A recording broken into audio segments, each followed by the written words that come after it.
નમસ્કાર મિત્રો, મારા નવા બ્લોગમાં આ ઉંડેરા નજીક મંદિર આવેલું છે, તપોવન મંદિર, જ્યાં મહાદેવનું મંદિર છે. અહીંયા ઘણા બધા સાઉથના પણ મંદિરો બનાવ્યા, ડ્રોઈંગ પણ ચિત્રકામ પણ કરેલું છે.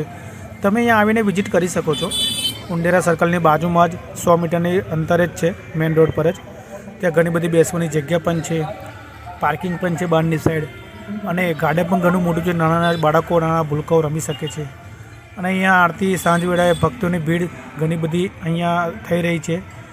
દર્શન કરીને બધા આરામથી ગાડામાં બેસી રહ્યા છે. તમે પણ લાવો લઈ શકો છો. તો પછી આવો અહીંયા ઉંડેરા સર્કલની બાજુમાં તપોવન મંદિર પધારો, દર્શનનો લાભ લો. વીકેન્ડમાં તમે આવી શકો, સેટરડે સન્ડે. એ ઘણી બધી ભીડ જોવા મળે છે. તમને શાંતિનો અનુભવ પણ થશે. તો ઓકે દોસ્તો, તમને આ વિડીયો કેવો લાગ્યો તો સબસ્ક્રાઈબ કરો, લાઈક કરો અને શેર કરજો તમારા ખાસ મિત્રોને.